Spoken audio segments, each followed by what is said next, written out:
Why didn't you come? Will you get what you deserve? My turn not to talk, you see, I'm only going for the best.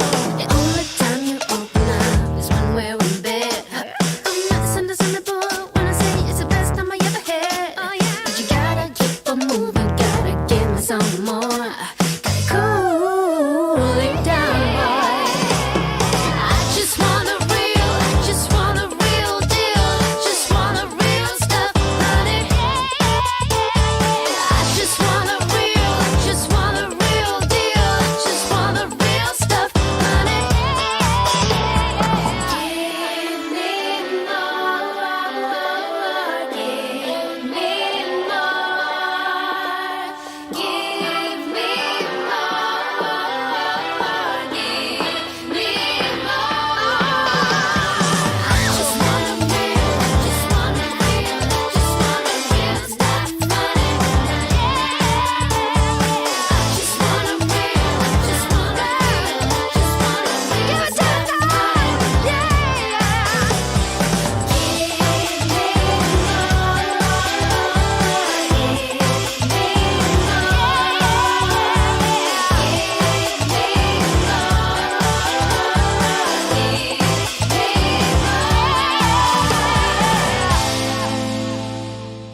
Hello, good morning, good afternoon, good evening. My name is Tucker Johnson, and I am your host today as we experience Nimdzi Live, where we talk about the latest and greatest in translation, localization, internationalization, culturalization, and all that fun stuff global companies need to delight their international customers, or at least not to piss them off too much.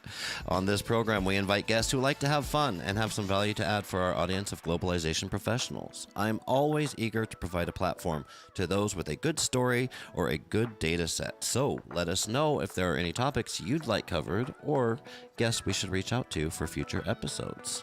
If you haven't already done so, make sure that you are subscribed to Nimdzi Insights. Now's your chance. Follow us on LinkedIn is probably one of the best ways to stay up to date. You'll be one of the first people to know when we publish new research about the localization industry available at nimdzi.com, or when we schedule new live events like this. Speaking of live events, I want to make sure that you guys are all aware of the language services industry events calendar, which is available from nimdzi.com. Just go to nimdzi.com/events, and we have a nice list of industry events coming up here. If you are hosting an event and don't see it on here, you can go ahead and submit that today to make sure that you are reaching your audience of potential attendees. Also, in addition to the events calendar, I will give a quick plug to the next episode of Nimdzi Live, which is happening today. Later today, after we finish this one up, we are going to be talking about bringing user experience and localization teams together. And that is happening at 10:30 a.m. Pacific time. So we will see you there if you'd like to join us for the double feature. So without further ado, I'll give a quick introduction to today's topic and guest. On this episode of Nimdzi Live, we are speaking with e-learning expert Abhilasha Choudhary. We're going to dive into the core of electronic learning, contrasting it with traditional methods. Our exploration will touch upon essential e-learning best practices and delve into the tailored design processes catering to unique learner personas. The highlight of our session will be the transformative impact of AI, of course, on e learning, offering insights into its future. Wrapping up, we're going to equip e learning professionals with key takeaways to navigate this dynamic field. So, you are in for a treat because our guest today, Lasha, is a solutions architect at Lionbridge, where she uses her background in psychology and her expertise in learning design and instructional strategy to create impactful learning experiences for her audiences. With over 18 years of experience in the field, she is a thought leader and sought after speaker who is passionate about using mixed reality and other cutting edge technologies to make learning more immersive and engaging. When she's not working, she enjoys writing and doodling. A fellow doodler, welcome to the program, Lasha. Nice to have you. Thank you so much, Tucker. Yeah, Thanks for the lovely introduction. what did I miss out in the introduction? There's so much to say about you. You have quite the extensive experience working in the e-learning or the digital learning field. Well, I think you covered it well. I'm thrilled to be here and to share my experience, observations, and maybe some tips and tricks that I've picked along over the last 2 decades. Wow, dude, again, we're in for a treat today because you came prepared. You came with notes. We have some slides that we're going to be going through. But before we get into that, tell me a little bit about your current role. What are you currently doing? I know you're a solutions architect at Lionbridge, Yeah. and a solutions architect. I've never yet found a good definition for the role of solutions architect. The best I can think of is someone who figures stuff out. Exactly that. So I've been with Lionbridge for almost 11 years now. And in my current role, I really help organizations identify their learning needs and help them build equitable winning solutions. So that's what I do. It's a thankless job. I have immense respect for people that have the title of solutions architect. They've saved my butt a lot of times when I was in a previous life when I was working at an LSP myself. I was a competitor. I was working at Moravia, so we came up against you guys quite a bit. Tell me, how did you get your start in e-learning? It's a good question. And my start was really organic. I started almost 18 years ago, right out of university. I joined, what was booming in India then, the BPO industry, and I joined as a customer service agent, taking calls on the floor. And within maybe 2 or 3 months, there was an internal job posting, and I was chosen to be a process trainer.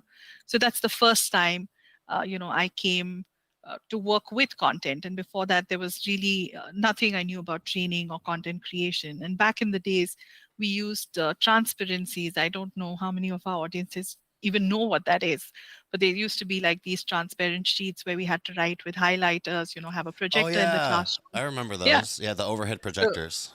it was back in those days Yeah. when, so there was no role of an instructional designer really. The trainer was the one who created content because they were the ones who were delivering it. And that's really where my work in content writing started. And then from there, I moved to a full-time, instructional design role where I learned more about the technicalities, about instructional design, e-learning. I was an instructional designer for about 6 years before I moved to, leading a team. Then I moved up the ranks and started managing a team of e-learning developers, which required like instructional designers, graphic designers, integrators. So that kind of gave me more access and know-how into the other job profiles that kind of complemented mine. And 18 years later, here I am as a solution architect with Lionbridge, and I absolutely love my job and love every single day of it. Oh, well, then you are luckier than most, I would say. Let's speaking of Lionbridge, we have this wonderfully branded deck that you have here from Lionbridge. This is not a sponsored episode, though I suppose it could be. Someone from Lionbridge Marketing, reach out if you want to cut me a PO to do some sponsored content. But yeah, it's this beautiful deck here from Lionbridge, e-learning best practices, and I'm going to kind of let you take the lead here and walk us through this. We've got an agenda. We're going to be talking about what is electronic learning, e-learning, universal best practices, e-learning design process, e-learning trends, and AI. That's where I'm really interested in finding out more, and some food for thought. Before I turn it over to you, who's this for? Like, who can benefit from this? Because, I mean, obviously, our audience here on Nimdzi Live contains a lot of localization, globalization professionals, and there's a lot of overlap there because e-learning content needs localized. But who's our audience today? Who are we talking to?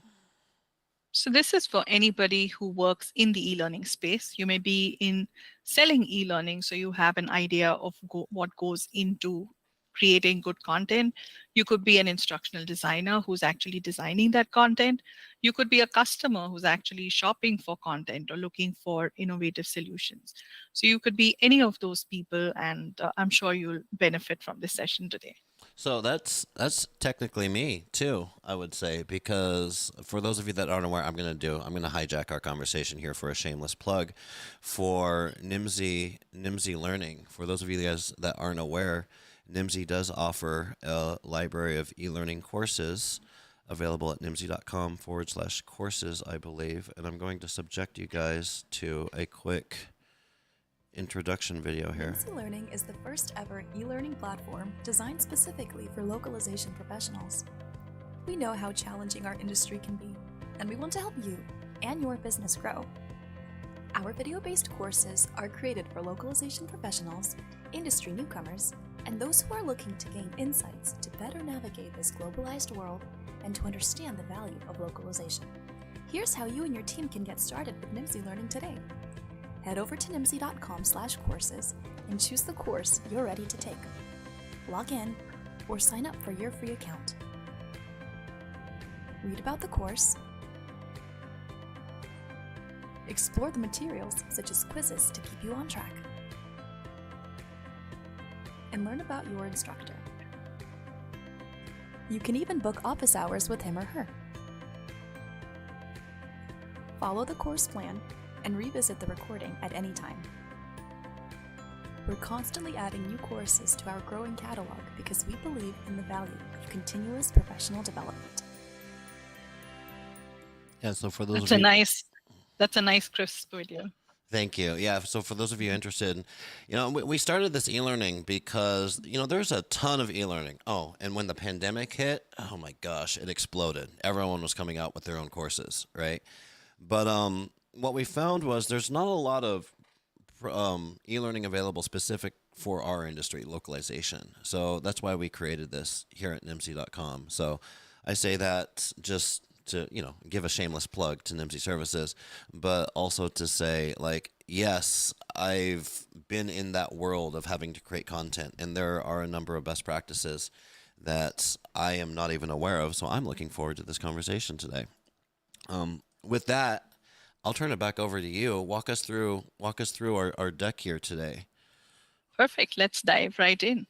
So on the onset, I'd like to clarify a confusion that I hear often, which is around terminology. Okay. Now, many a times I speak with clients and sometimes colleagues who want to throw out the idea of e-learning because they see it as dated or old school, and they want to explore maybe more advanced forms of learning like micro learning or mobile or gamification, and now mixed reality, AR, VR. But not really realizing that e-learning is an overarching concept that encompasses all of these different instructional approaches and strategies. So I want to put it out there, right up front, that electronic learning really is any kind of learning via a medium of technology, which is online. And so today, when I speak about e-learning, I'm talking about all of these, elements or all of these strategies and components. So that's why I thought this slide was important. Also, I think sometimes people don't realize that, your language app or your fitness app on your smartwatch or, your audio content is a form of electronic learning too. Or your voice activated audio assistants like Siri or Alexa also contribute to e-learning. So I think we have this very narrow mindset about what e-learning entails Yeah. and often dismiss it. So yeah, I thought it was important to clarify that upfront. It is important because sometimes I felt like I just showed you we have a library of e-learning courses, and if you go over there nimdzi.com/courses, you're going to see my face on a lot of them, on a lot of those thumbnails, because I recorded a lot of them myself, Yeah, yeah, and I always had like this feeling of inadequacy because I didn't use like an e-learning language management system platform. They're just videos. You know what I'm yeah, saying? yeah. Well, technically we kind of have a plugin for our WordPress. But I was like, yeah, this isn't real e-learning. It's just videos. But it's good to hear that e-learning can take on many different forms. And I think we're going to get into like what are some of the next level, like with mixed augmented reality, mixed reality, that kind Yeah, of stuff. absolutely. Absolutely. So, let's start from the beginning. And one of the most important questions when you're talking about best practices in e-learning is when we begin, we're answering a question, right? What we're getting after is what is the problem that we're trying to solve? More often than not, people begin with learning objectives, but I think we need to take a step back. And what's important to know is what is the problem that I'm going to solve? Hmm. Now, while this sounds very straightforward, and many of our listeners today, I'm sure, will agree, it is very rare that we get to the actual pain point or problem because more often than not customers come to us with a predefined learning objective. So for example, they come to us saying they want a refresher training for the shop floor, or they want a refresher training for customer service agents, or leadership training, or do a session on planning and prioritization, or create a simulation based training for a new software that they've launched. And these examples, you'd see that the objectives are clear but do require some more probing. So maybe when there is a new hardware or a software that they're implementing, you understand why there is a need of for training and you may not need to probe more. But for some of the other examples, it is important to get that clarification and to understand what is the problem area that the customer is trying to solve. Because if you've not got the problem right, then none of these other elements are going to work, and your e-learning is not going to be as effective because you haven't addressed the core problem. Yeah. Yeah, we get this here at Nimdzi. We do a lot of, we have the e-learning modules, of course, online. And I like those because they're asynchronous. And I like them because they're scalable. I don't have to deliver them in person, Exactly. Yeah. right? Yeah. That's why Yeah. I like it from a business perspective. But we also do a lot of in-person and virtual workshops. We'll do anything from like 1 hour workshops for clients to week-long boot camps for our clients. So we do a lot of Need training and analysis. development. Yeah. And that's the question is, sometimes we'll get clients coming to us saying, I want a project management training. Okay. Yeah. Yeah. Um, why? Right? Exactly. Like, Yeah. what is the problem you're trying to solve here? And then you start getting into the details of it. Is like, okay, do you need like how to manage budgets? Do you need how to communicate better with your clients? Do you need how to negotiate better with your supply chain? Right? Because these are all very different. And if taken at face value, and I just had like, I don't think we have a course like project management because Hmm. what are the actual needs associated with that? Yeah. And you'd be surprised, Tucker, when you talk to customers, sometimes when they go back, the need may not even be project management. So, for Right. example, they may come with project management. And when you're asking these questions, you realize that this is a need that's coming from, an individual department. It's not a global need. So then you want to ask more questions about what's happening in this department that is not mirroring the rest of the organization. Mhm. And then sometimes you find that there are maybe interpersonal issues there. So the reason the person is not able to project manage is not because he doesn't have the skills, but maybe he's not willing to, or maybe people don't see him as a leader, which is a completely different problem. And you're not going to address it by creating a project management So training. I'm glad that you said that, not me. I was trying to be diplomatic, but it's like sometimes you don't need a training. Sometimes you need a new project manager. I'm Exactly. sorry. And that's no, I'm just absolutely. saying And what everyone's thinking. And that's exactly the job of a content curator.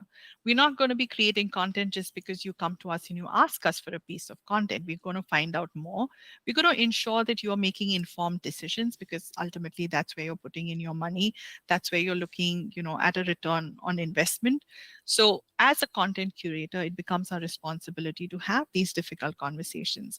And I do encourage people to have, more of these conversations with the customers, even when sometimes there's hardly anything that comes out of those, because sometimes it's just a check in the box that they need to have these mandated trainings, or Yeah. sometimes there is, yeah, so depending on The the reasons like that. like the So which act mandatory sexual harassment trainings and stuff like that you so have to sit. compliance training Yeah. could be a mandatory Yeah. training, which they HIPAA just need to training, go through. stuff like, yeah. Yeah.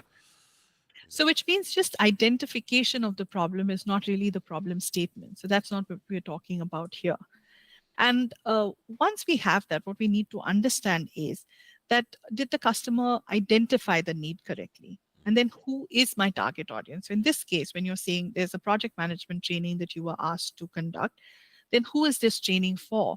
And are these people facing a skill or a will issue? That's the next question. Hmm.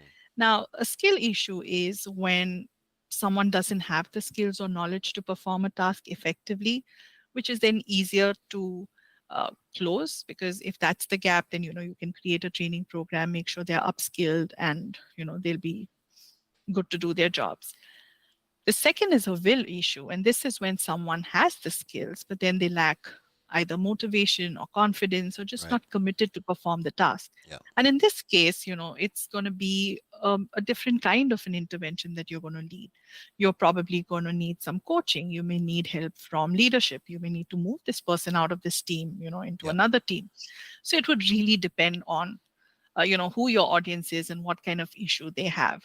Yeah, and that's a struggle for us because, like, one thing we'll do for our clients is run like a maturity assessment, a program maturity assessment, or an process Right. audit, or whatever you want to call it, where we Yeah. basically go in and talk to a bunch of people, review a bunch of KPIs and documents and data, and give a independent analysis of here's what we could do better to level up your program, right? And Absolutely. inevitably, some of the recommendations that we have to make are in regards to the people. And it's always Yeah. tough, like, because you have to understand what problems can be solved by providing additional training. So our recommendation would be you should put your team through XYZ training, and what problems need to be solved by other methods, like you say, moving someone outside the team. Yeah. And you can't train lack of motivation. You can't train, you know, some people just aren't a good fit, and you're going to be doing them a favor to move them into a team where they are a good fit. Let's just say, right? Right. Yeah, you can always add, you can always try and inspire a person, but like you said, there is a limit to as much you can do. But then ultimately, they need to take a decision of whether they want to continue with these sessions or just move the person out, Yeah. into another role. Yeah. So we have So learning, yeah, learning need and objective. We talked about that. Who's your target audience, and what is this? Says who? says who? Yeah. So how did the client even arrive at this? And that's what we were discussing, right? Says who that this is the learning need, and says who that this is the problem that they're facing. Um, and then what's important, which I think most often we forget, is constraints. So the very next step that we need to look at to creating effective e-learning content is to list down the constraints that we're going to be working with. Now, the constraints could be time, the constraint could be budget, could be technology, could be learner diversity, could also be availability of content. And I think sometimes what happens is we are so eager to start our design process that once we've identified the problem, spoken to the customer, know who our audience is, have the learning objectives, we kind of just, go through the motion of the design process without really understanding that there are constraints that I need to work within.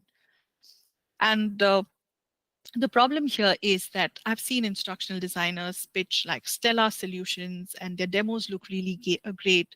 They have these modern looking courses with cutting edge technology, sometimes, with elements of AI, and these are pilots that they've created. But then finally, when the customer sees an actual course that they asked for, they are in shock. And that's not because the pitch was a marketing gimmick, but because while the sky is the limit in, what can be achieved, we are all bound by some constraints, and we have to agree on those compromises and constraints. Yeah. And it's important to communicate that to the customer as well, because they're looking at something and not realizing that that's not going to work for them, because their branding guidelines have only pastel shades, so they're not going to have all of these bright colors that they see. Their technology requires that it works on really low bandwidth smartphones as well, which means we're not going to have those kind of multimedia elements that they're seeing. So while all of this is achievable, while the content curator may have the capability to do it, that's not going to be a solution for this particular customer, just because of the constraints that we need to work in. And I see a gap there many a times in terms of expectation setting. Yeah. So hopefully that answers the question. I see people over in chat. Someone was asking to explain says who, and I hope that answers the question. I just wanted to give a moment to shout out to chat. Drop your question if you have questions, comments, criticisms. Drop them into chat, and we'll go over there. I like this comment from Matt Susteta. Tough conversation. If everyone else is the problem, you're the problem. I just had to call that out because I like that conversation. I've yeah, and I'm not, just not to go into it, but it's like sometimes, if you're a manager who's constantly saying my team needs more training, my team needs more training, sometimes they do. Sometimes they need a new manager, right? I'm just gonna drop. Anyways, moving on. Yeah. We talked about constraints and Yeah. compromises. More to say on Um, compromises? Yeah, sure. So compromises really are not constraints, but this is once you understand from the client point of view that these are the constraints you're going to work with. Now these are compromises that you need to decide. So one could be, say, customization versus scalability. A lot of time customers come to us wanting to author content in their learning management system. Yeah. Now that's going to have limitations because it's templatized. Yeah. Can we custom create templates? Of course we can. But then that's not going to be a scalable option, because what you're doing there is you're not just making scalability harder and more and costlier, but also when it comes to localization, there's going to be a problem there because you've customized these templates. So Yeah. what could have been an easy localization workflow is no longer going to work here. So that again is a compromise that you make. Yeah. Another example could be accessibility versus aesthetic designs. Now, here again, I've seen customers who literally come to us with their accessibility guidelines saying, we need you to follow these to the T, but then they want the bells and whistles in the courses. And you again need to sit down and, explain to them that the aesthetic design, can only look this aesthetic considering all of the accessibility requirements that you have. And I think here again, as content curators, this is our job day in and day out. So for us, it seems like a very commonsensical, thing to know. But it's important to remember that our customers are not really aware, and so we need to take that additional time to explain these constraints and compromises to them, even before jumping into the design process. Well, and e-learning is a lot, and yeah, I know all about compromises. But e-learning is a lot like localization in the respect, and you straddle both worlds. But it's a lot Yeah. like localization in the respect that people don't know what they don't know, right? And there's a whole specialty around there. And we struggle with this in localization a lot, where people want certain things, they want a certain outcome, but they have no idea like the process and stuff that goes into it. So it really helps to have someone come in and non-judgmentally be able to walk them through and educate them. I hate that word educate, but it is a good word for this, to educate them on what that looks like going through it. Yeah. Let's go over to some universal best practices. Yep. Oh, let me So, just read these, because I always forget we have podcast listeners too. We'll take this episode afterwards and convert it into audio. But some universal best practices I'll read here. Number 1, clear learning objectives. 2, engaging content and personalization. 3, motivation and gamification. 4, feedback and assessment. 5, collaborative learning. 6, multimedia and accessibility. 7, adaptability. And 8, continuous improvement. All right, yeah.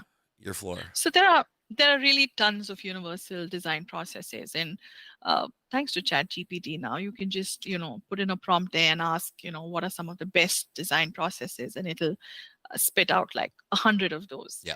I've pulled these specific ones And because I think, 90 of them will be correct, but you won't know which 90 they are.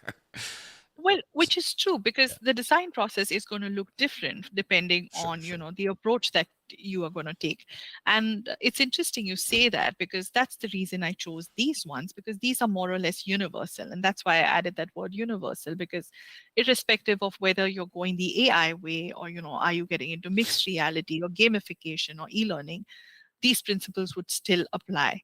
So, one is clear learning objective. Like you need to know what is the need. And here you need to first find out, are you teaching them something new? Is this just, are you sensitizing them to a new topic and that's about it? You just want to evoke a thought in them and leave it at that? Or are you building a new skill on an old skill that they already have? Are you trying to help them unlearn something and then, learn a new skill? Or are you teaching them something new altogether? And having that clarity is really important because how you design your course is going to be based on this, clear learning objectives. Many a times when you read like, best practices, clear learning objectives, people often think the clear learning objectives are for the end user. Of course, the end user needs to have clear learning objectives so they know, what to expect. But it's also for the content curator to know, what is it that you're trying to achieve through this course. Second is engaging content and personalization. And whack-a-mole is not necessarily engaging content. So, What do you mean by I that whack-a-mole? I think I know what you mean, but expand upon that. so that whole game of where you have Yeah, these moles coming out of different. So yeah, sometimes I have these e-learnings where they have an animation and then you're clicking here and clicking there, and there's like sound effect coming from yeah. somewhere, and I'm trying to stop that too. So it's just so much happening on the screen, and it literally feels like the whack and mole game. But that's not called engaging content. Like my mouse may be engaged, but am I really learning anything? So I think it's important to kind of know how are you engaging your audience? How are you personalizing the experience for them? Well, and it's hard because, like, and this is why I, obviously, as an instructor, I prefer in person instruction, right? Because I can get real time feedback from the audience. If they don't understand something, I usually don't even need to ask them. I can just see the looks on their faces, right? And they can ask questions in real time and all of that stuff. Very hard to do in an asynchronous e learning format. Well, with AI, you can do that now. Oh, of course you can. What can't you do with AI? So yeah, you can actually look at their blood pressure levels and know whether you need to slow down or give them like God, a break. So the yeah, a future is much now. much more than a facilitator can do. Yeah, but we'll talk about that a little later. All right, all right. So the next is motivation and gamification. And I think, there's a huge difference between game-based learning and gamification, and they're two separate topics altogether. Like I have a different webinar and an article in the training industry about it. And, maybe if you're interested, you could read more there.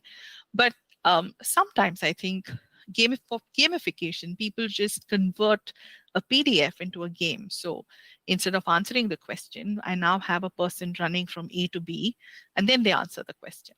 And then, they're running floors and then answering a question.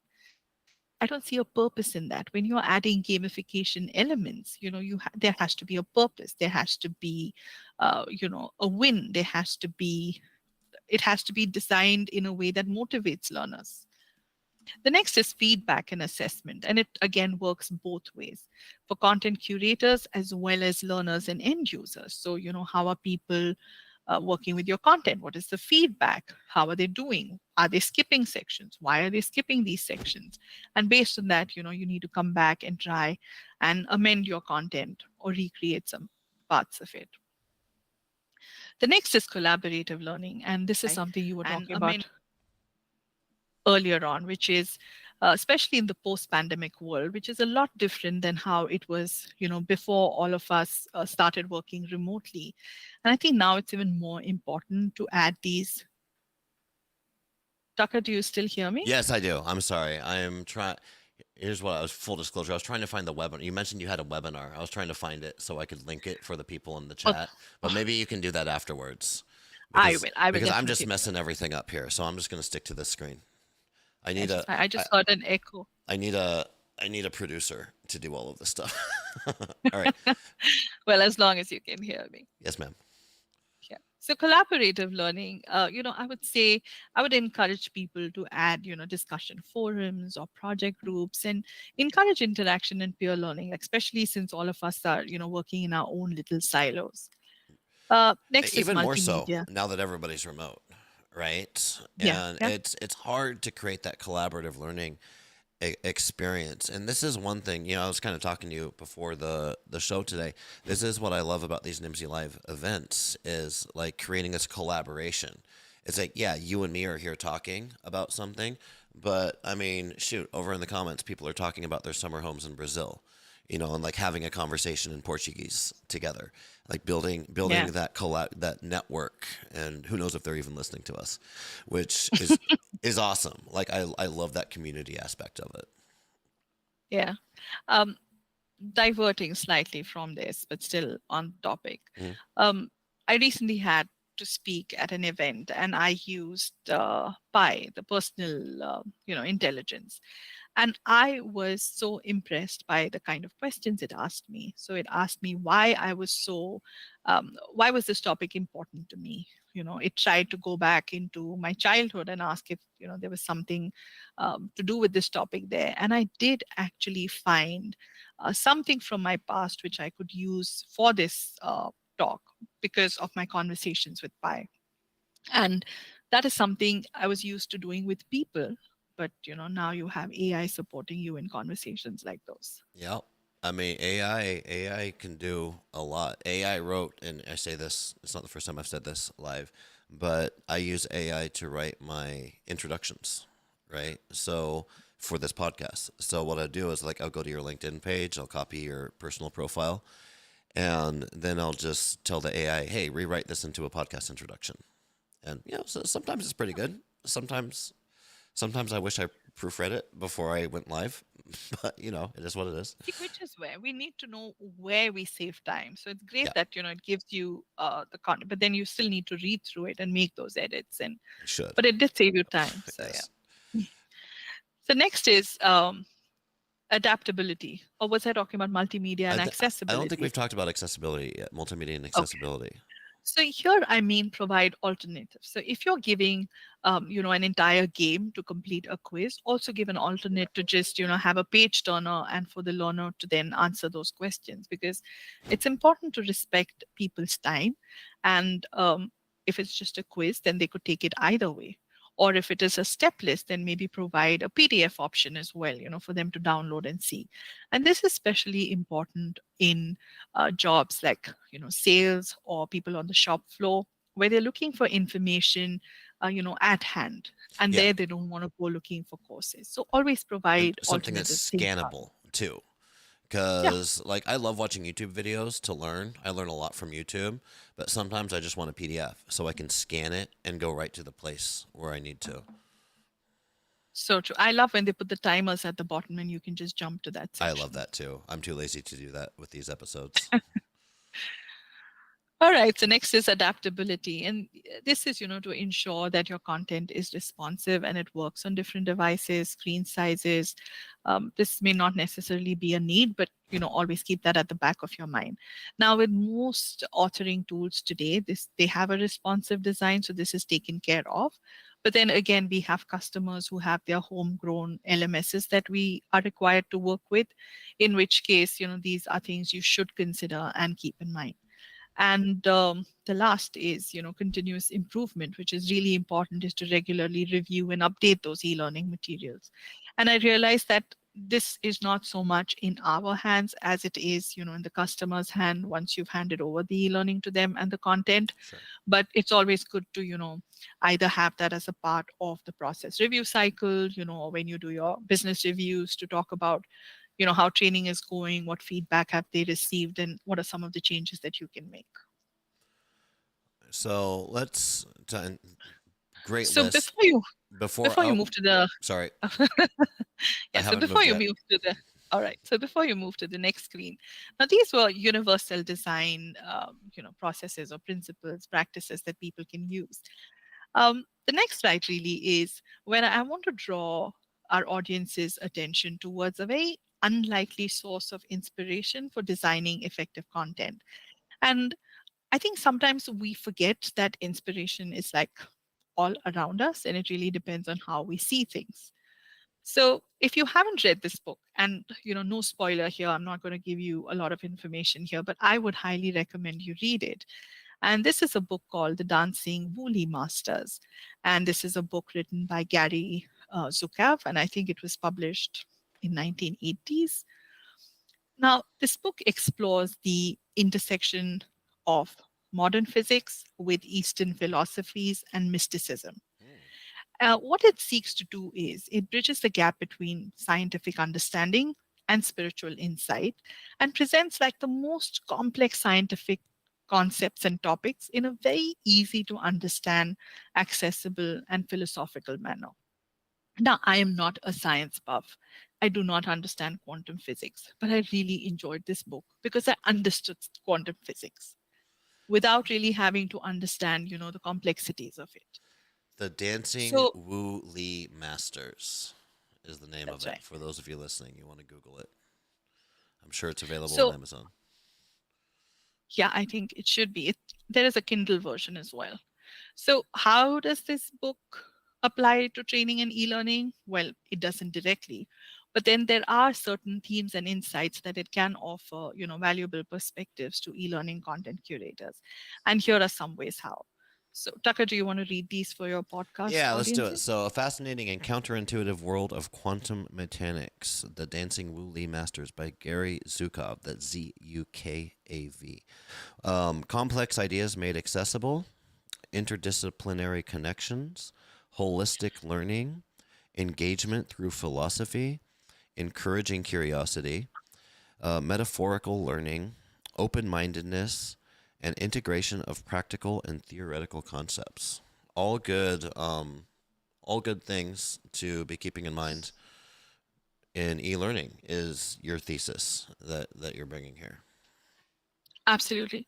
So when you talk about complex ideas made accessible, sometimes what happens with us instructional designers when we're designing content, and especially if it is very difficult or challenging material, we kind of simplify it, but then we lose the accuracy. We're compromising there. Mm-hmm. Mm-hmm. And you will see how complex ideas can actually be made accessible without compromising its accuracy. So that way, you also engage the learner, it resonates with them as well. Second is interdisciplinary connections. And this really is like in the book, it of course bridges the gap between physics and spirituality. But even when we are creating training content, there are different fields, that all come together, and there's an interconnectedness of subjects. Like when you're talking about project management skills, or when Mm-hmm. you're talking about, soft skill training, there is an interconnectedness between that. And I think sometimes as content curators, we forget that and we kind of create a course, which is like a standalone course by itself.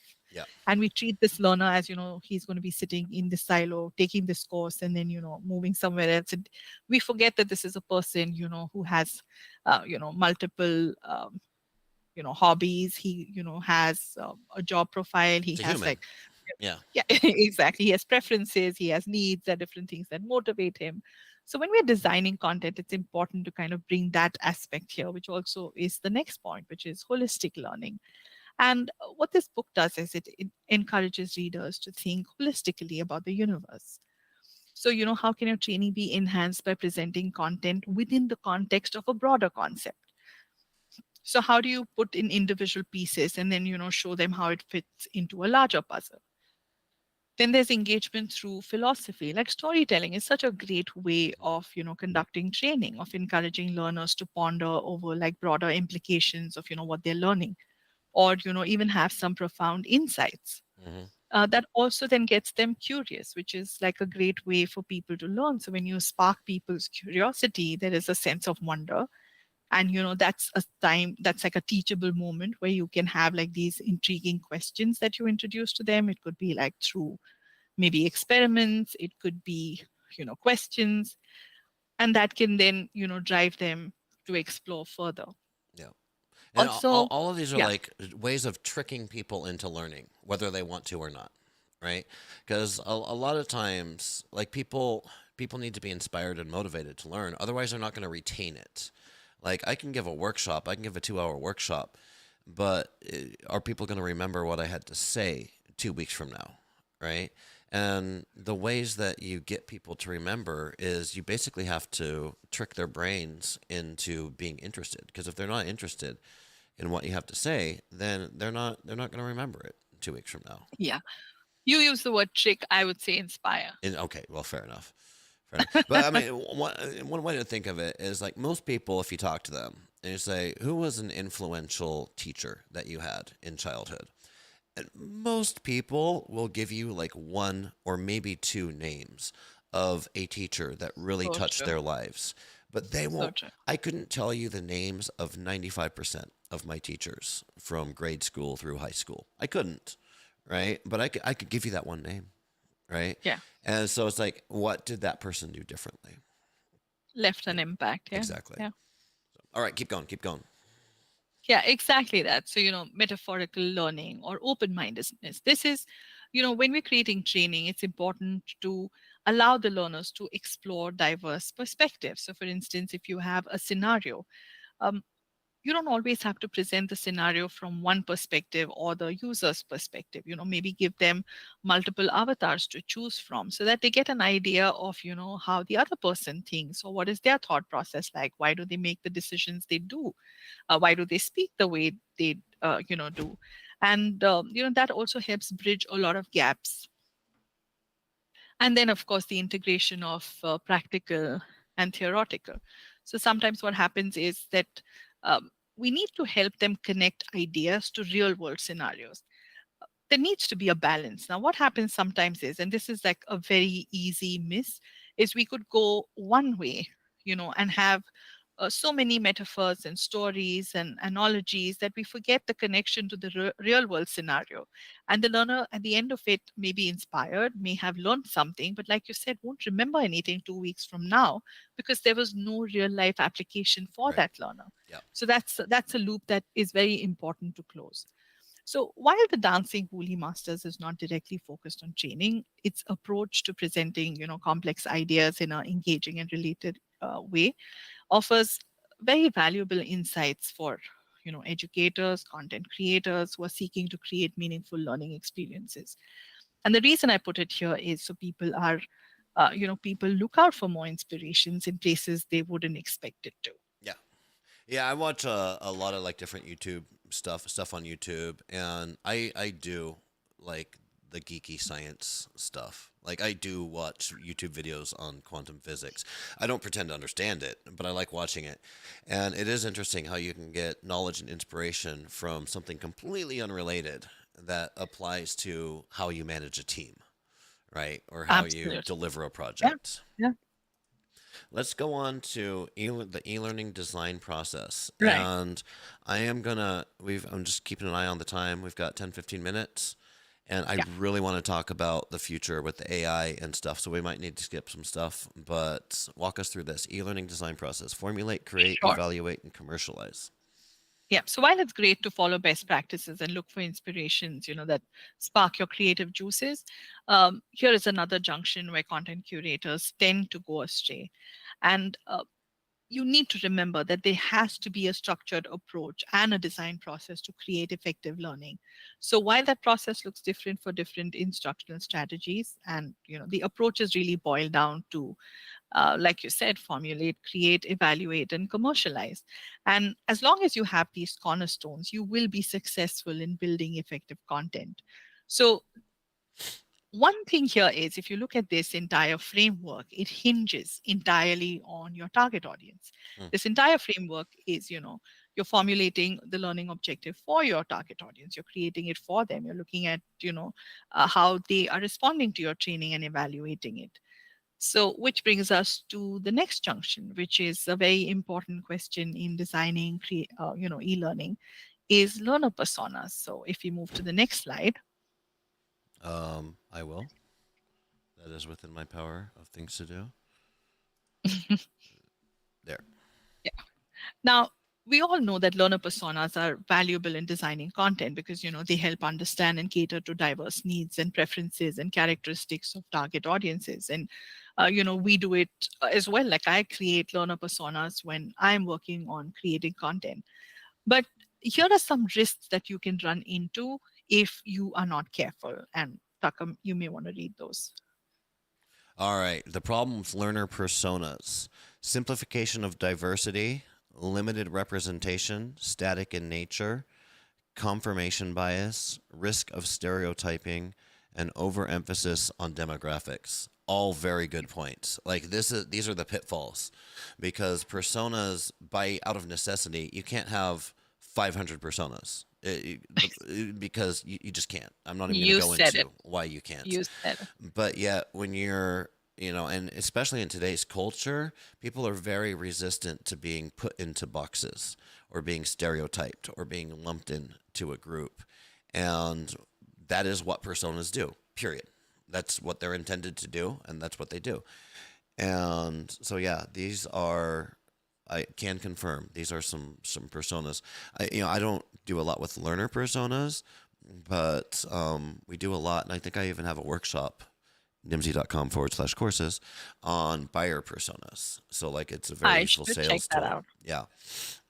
I think So Inga. yeah, I think that might be you Inga's said it all. workshop. Sorry. But yeah. You said it all. You said it all. So that's really what the limitations or risks of running into creating these personas is. And I think I just want to stress upon one of these, which is like you said, the people evolve over time. They have needs, preferences, behaviors, and those also change, and you can't really put people in these predefined boxes. Mhm. So you know, despite these potential shortcomings, learner personas can still serve as a useful starting point in the instructional design process. Right. But then, when used thoughtfully and supplemented with other research methods, so, maybe ask more questions about the audience, survey them if you can have direct observations like nothing like it, and also be open to newer information about these personas which might not fit into your neatly packaged boxes. And as long as you do that, you should be fine with the personas. So I I think think that's a the really good point. It's a way of thinking about it is they should be thought of as a starting point, right? Like a ex- launching off point. yeah, that's Because not your final end user. exactly. Okay. So, all right, let's So talk to in me the about e-learning trends. yes, the most spoken about topic. Now every day we read about latest trends in Which, e-learning and which, how by the way, this is a great e-learning tactic. Save the interesting part that everyone wants to talk about for the last slide. So you say tactic. I say tactic, you say inspiration. Whatever. I'm a cynic. I'm sorry. It's not manipulative. It's inspiring. All right. And so yeah, so we learn about like there are newer trends every day and how AI is expected to shape the industry in 2023 and beyond. And I think this is such a fascinating time to be in the workforce Mhm. because we have endless possibilities at our disposal. And whether it is for content curation, like you said, you use AI to create your essays, maybe for deployment, for analysis, for amendments. Everything can now be done at lightning speed, Mhm. at half the cost thanks to AI and machine intelligence. And this is where you're going to be very disappointed.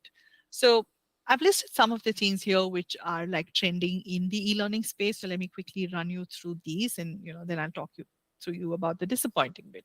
Okay. So one is, NLP now, natural language processing is huge. And this is where people are using chatbots or, virtual assistants to provide instant answers to the learner's queries. And this is what, Tucker, you were talking about earlier as well, because when you're in a classroom, you said you're able to kind of look at the expression, answer, offer personalized guidance. And you can do the same thing with NLP today. We also have emotion recognition, which is we have AI that can detect emotions in the learner's expressions, adjust content accordingly, and improve the engagement. We have speech recognition, and this is where the AI-powered speech recognition enables language learning, or could give you pronunciation assessments or transcription services. Then you have cognitive computing, which is where the AI system mimics the human cognitive functions. So, it can solve problems, it can make decisions, which again enhances learner experience. Something new that I've been reading about is neuromorphic computing. And what it says or it's inspired by is the human brain. And they say that this could be used to create more efficient and effective learning systems, that are better able to understand and respond to human learners. And then, of course, you have social learning and micro learning and e learning and all of those. Now, a word of caution here. Now, all of these AI technologies are available at our disposal. And the e-learning landscape is dynamic with all of these new trends and applications emerging every single day. And it is important to stay updated with the latest development and make informed decision.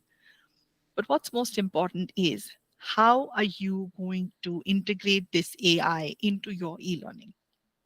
And the Right. question there is, it depends on what authoring tool are you using?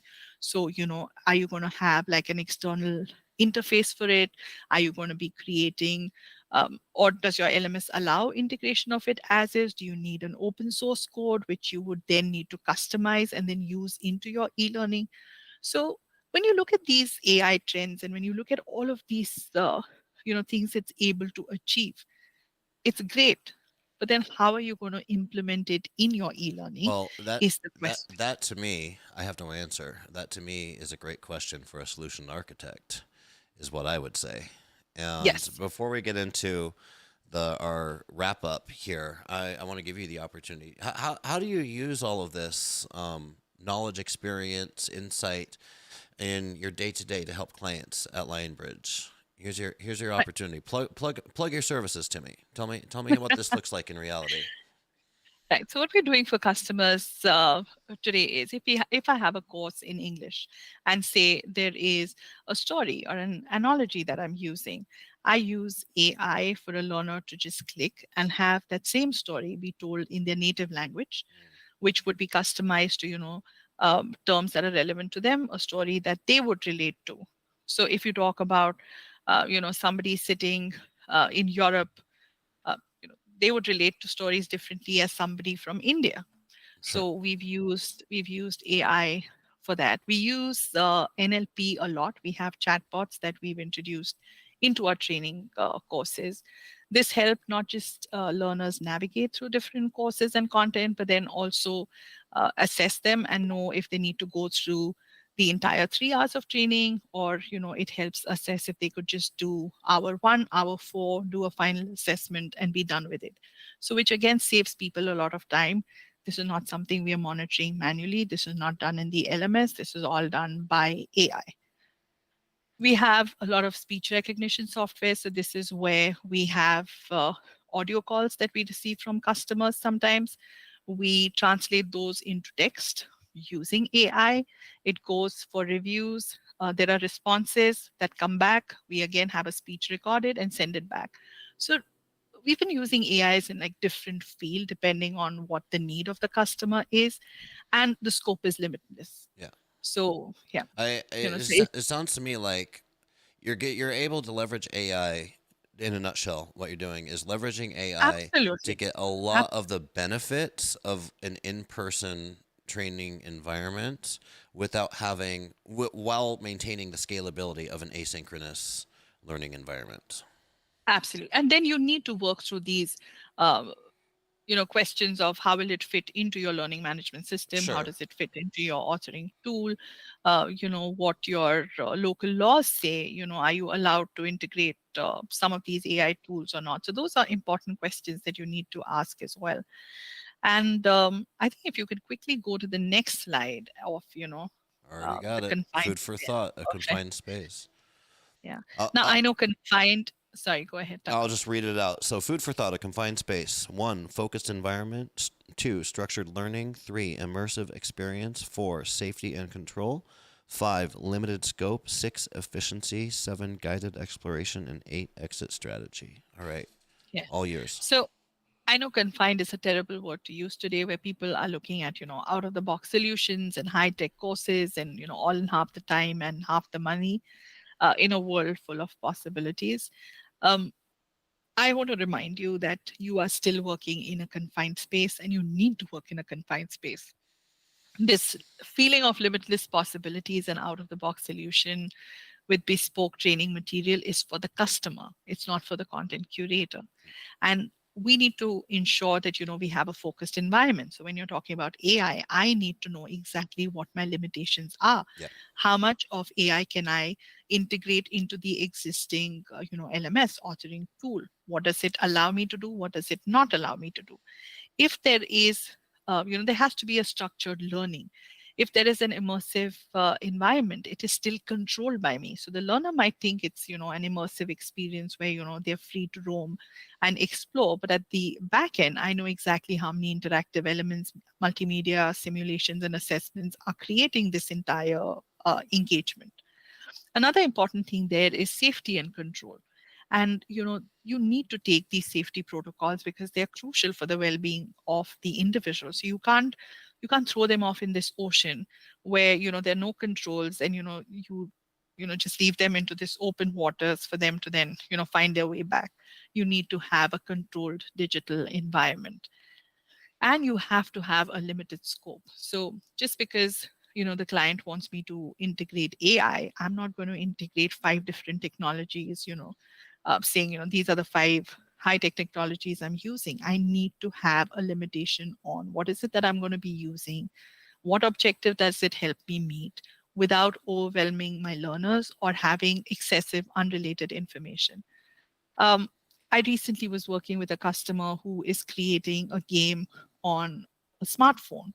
And as a part of the game, they wanted to introduce a virtual environment.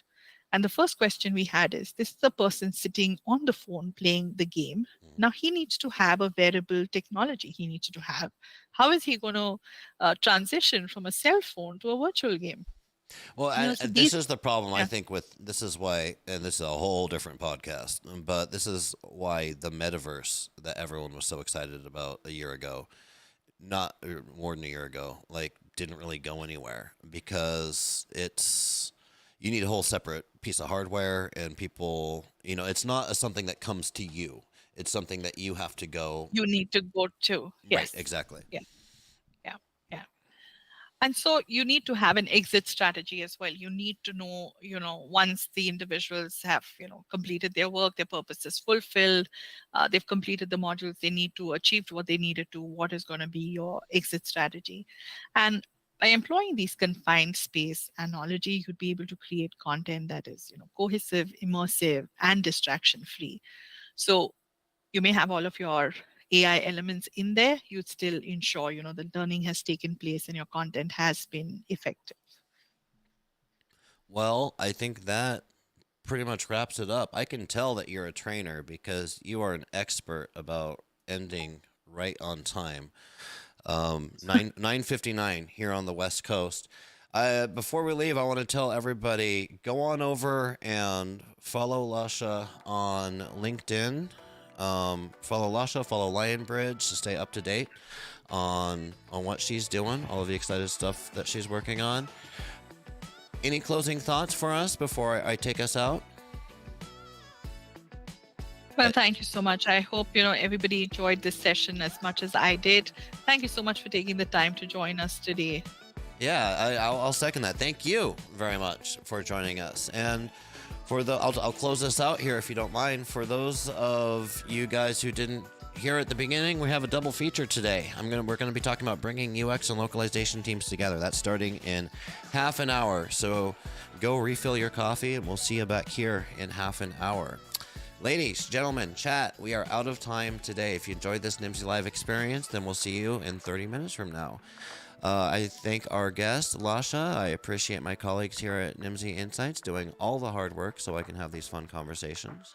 I appreciate everybody in our industry who fills out Nimdzi surveys and schedules briefings with our analysts so that we can include you in our published industry research.